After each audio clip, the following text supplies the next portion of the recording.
Assalamualaikum warahmatullahi wabarakatuh. Kami dari kelompok 6 ingin mempresentasikan tugas akhir yang telah kami buat dengan judul Prediksi Persediaan Barang pada CV Amanah Jaya menggunakan metode backpropagation.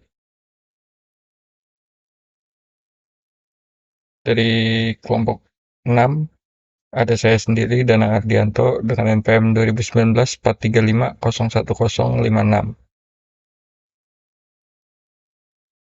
yang bertanggung jawab atas aplikasi, laporan proyek, flowchart, dan poster. Kemudian ada Muhammad Irfan Irsyad dengan NPM 2019-435-01040. Kemudian ada Rifki Joyo Wibowo dengan NPM 2019-435-01728.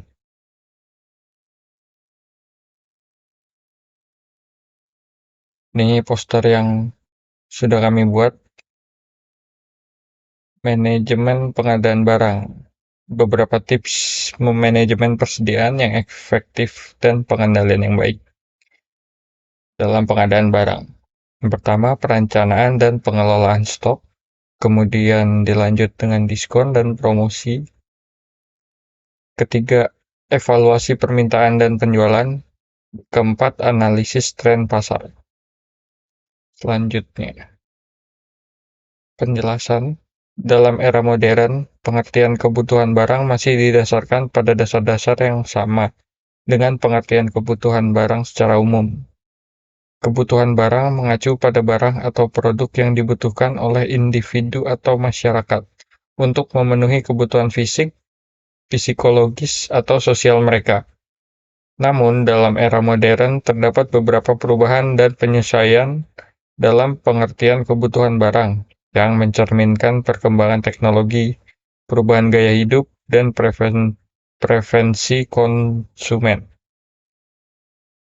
Berikut ini adalah beberapa aspek terkait pengertian kebutuhan barang dalam era modern. Yang pertama, teknologi dan digitalisasi. Yang kedua, perubahan gaya hidup. Ketiga, pengalaman dan layanan. Yang keempat, keberagaman dan kostumisasi. Yang kelima, konsumsi berkelanjutan. Pengertian kebutuhan barang dalam era modern mencerminkan adanya pergeseran dalam preferensi konsumen, pengaruh teknologi, dan perhatian terhadap isu-isu sosial dan lingkungan. Konsumen cenderung mencari barang-barang yang sesuai dengan gaya hidup mereka, memberikan pengalaman yang lebih baik, dan sejalan dengan nilai-nilai mereka. Jaringan saraf tiruan tidak secara langsung berkaitan dengan pengadaan barang. Jaringan saraf tiruan adalah alat atau model komputasi yang digunakan dalam bidang pemodelan komputasional, pembelajaran mesin, dan pengenalan pola. Meskipun dapat digunakan dalam berbagai aplikasi, termasuk pengenalan barang atau prediksi permintaan, namun konsep jaringan saraf tiruan itu sendiri tidak spesifik terkait dengan pengadaan barang. Dalam konteks pengadaan barang, penggunaan jaringan saraf tiruan mungkin lebih terkait dengan pengolahan data dan analis untuk membantu dalam pengambilan keputusan. Misalnya, jaringan saraf tiruan dapat digunakan untuk memprediksi permintaan masa depan berdasarkan data historis, mengidentifikasi pola pembelian yang kompleks, atau menganalisis perilaku konsumen untuk membantu dalam pengambilan keputusan pengadaan yang lebih baik. Metode backpropagation.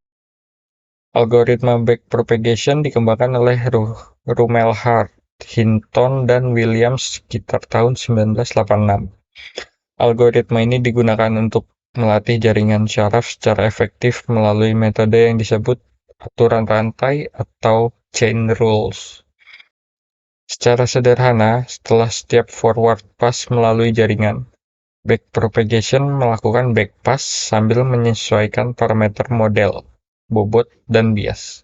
Pada dasarnya, backpropagation ini adalah sebuah algoritma yang bisa digunakan untuk menghitung derivatif atau turunan secara cepat.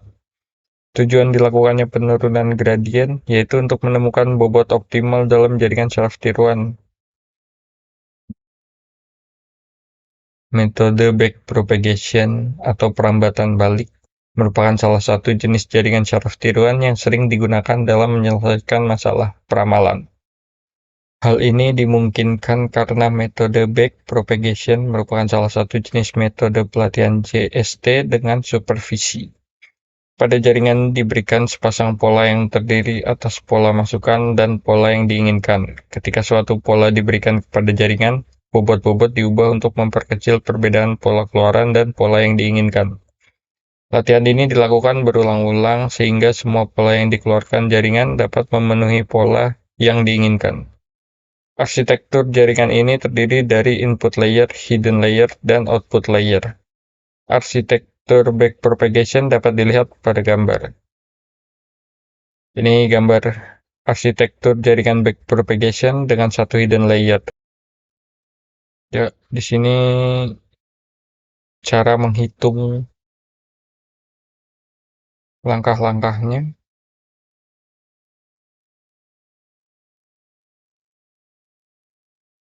Nah, di sini baru memulai proses backpropagation-nya. Langkah 7 sampai langkah 9 masuk ke aplikasi yang telah kami gunakan.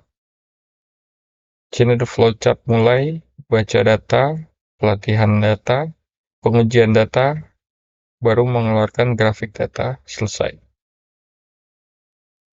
Nah, di sini ada data yang kami gunakan untuk pelatihannya, data latih, bisa dilihat.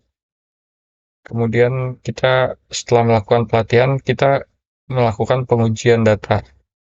Jalankan aplikasinya pertama di pelatihan.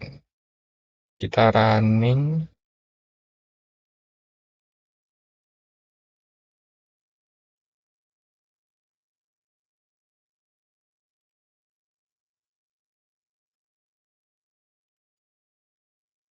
Ini mulai terlihat.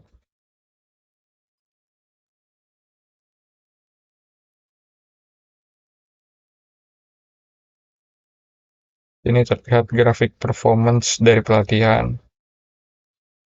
Ini grafik keluaran JST dengan targetnya, nilai MSE, yaitu 6,335. Regresinya di sini bisa dilihat. Setelah melakukan pelatihan, di sini kami melakukan pengujian juga. Kita running aplikasinya. Ya, sini terlihat regressionnya beranjak naik sedikit demi sedikit sampai titik 60 lebih. Nah, di sini grafiknya, persediaan barangnya, target dari yang kita tentukan lebih tinggi daripada yang terjadi pada bulan 1. Yang terjadi pada bulan 1 dimulai dari angka 80, kemudian lanjut di bulan 2 ke 50, lanjut bulan 3 naik hampir 60, namun turun lagi bulan 4, bulan 5. Nah, terjadi kenaikan pada bulan 7 di 55, kemudian turun lagi, baru naik lagi di bulan 10, naik sampai 65. Ya, terima kasih. Wassalamualaikum warahmatullahi wabarakatuh.